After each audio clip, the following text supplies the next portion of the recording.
Hey there guys, thanks for tuning in. This knife review is about the Imperial Schrade Sodbuster. Okay, now what you need to know about this knife. This is a very cheap knife. I got actually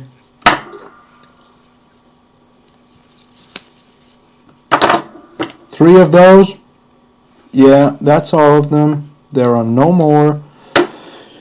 Mainly because on eBay is one of my primary knife sources, because I can get stuff from the US, from China, from wherever, where the shipping is actually reasonable. Now, this knife was sold quite cheap, but well, the shipping and handling was quite expensive, so it was more logic to me to get three of those, so the shipping would be cheaper. I think I get it up. No, I didn't get it. I paid $7 each, including shipping. So 21, I think, euros. Yeah, I think 21 euros for three knives shipped. I think that's okay. And these are my first Sodbuster knives, if you can't believe that. One of those is currently in my Maxpedition Micro Pocket Organizer as my dedicated knife. I switched out my Opinel number 7 for that, because my Opinel number 7 is actually better. Yeah, Opinel knives are better. Now, what makes this knife so special or not so special? Well, all those three knives came very, very dirty. I mean, really dirty. They were greasy as hell. They were, oh my god, there was so much gunk on them in there. It was gross, and they really stank. They smelled like, if you're into knives, you know how a cheap Chinese knife smells when it comes to you directly from the factory. This, I don't know, this fluid they put in there for lubrication. Oh my god, that smells. And they don't clean the parts.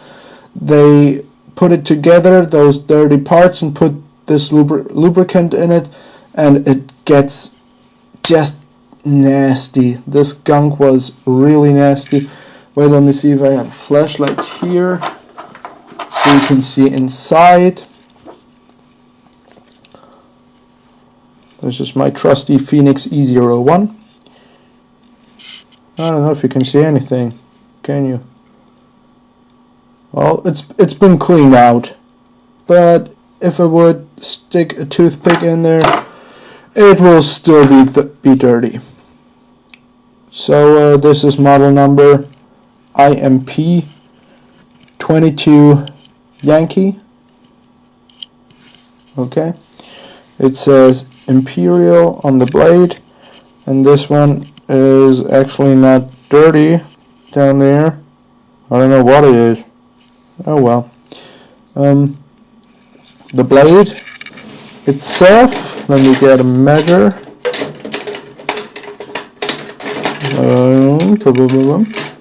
Yeah, I can only do metric for you. Yeah, sorry, I can only do metric.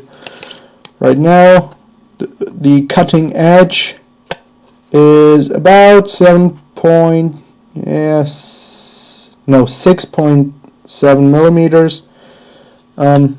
Just about. Overall, it's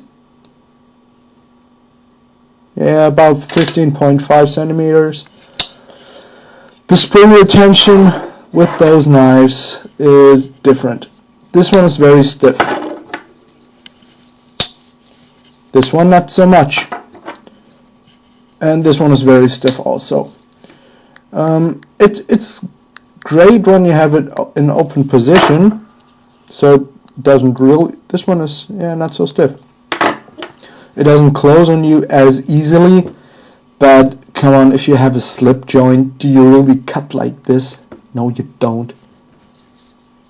You just don't. This is not for hard use. I bought those as secondary blades. I usually carry an opener or a small lock bag or slip joint as a secondary knife, just not to scare the sheeple. And I think this one in yellow, it's cute.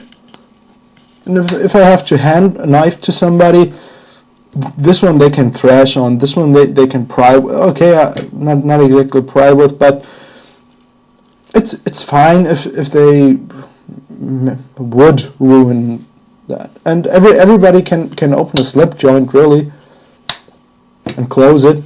There's no science to it, and sometimes it seems like it's high science to open and close a folding knife for some people. I don't know how that happens. Grown men struggle to close a lockback, struggle to close a liner lock, a frame lock. They don't know what to do. It's crazy. It's insane. Grown men, for heaven's sake. So the bolsters are made out of plastic. All of those knives have the Imperial insignia, the writing there. Pinned construction. Oh god, this one still smells. And one thing to note, the tip isn't very acute on either one of those. They're pretty blunt. Pretty blunt. Yeah, this one is actually fine, but this one, they are just blunt. I have a piece of paper here to show you, and I'm using quite a lot of force. Maybe you can hear. Yeah, now. But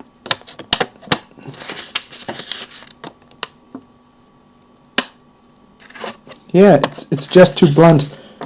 You have to really jab it in there. By the way, paper cut test.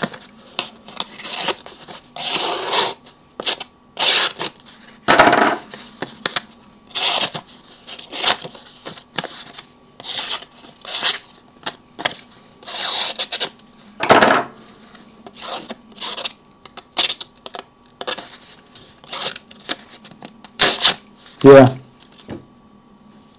I think that speaks for itself, doesn't it? So, quite disappointed with those knives. I actually ran those over a strop a couple of times, and I just think it's the factory edge. I have to do a better sharpened job. They're not very sharp. Out of the box, they're not very sharp. By the way, they didn't come in boxes. Oh, did they? Yeah, they didn't come in boxes. In this box, Imperial Schrade, Taylor Brands LLC, made in China. Yeah, those are made in China. Come in this box. I think they have something in there. No, maybe in the other one. No. They come with a quality guarantee card, stuff like that. But come on, $10 knife, maybe even less. Yeah, they are UK legal for my friends on the island. Well, sucks for you. My knife laws are really fucked up too, but at least I can carry locking blades. Well, certain types of locking blades. Oh my god. If I had only had the option to carry this, I would freak out. So, nice size, by the way. Yeah. I like this type of knife, definitely. Maybe the case models or Kiss and Crane are better. I don't know. These are just people-friendly secondary knives.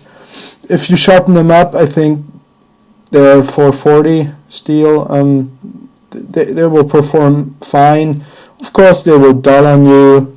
I don't know if they will rust on you, but they will dull even more if I would use them right now. And a dull knife is an unsafe knife. Remember that. So I have to do a better job sharpening those. I was thinking about maybe giving one of those away, but I don't think it would do anyone a favor.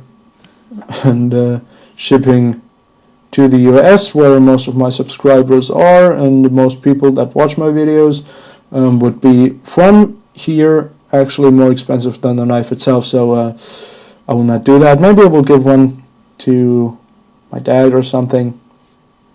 He's actually smart enough to open and close one of those knives.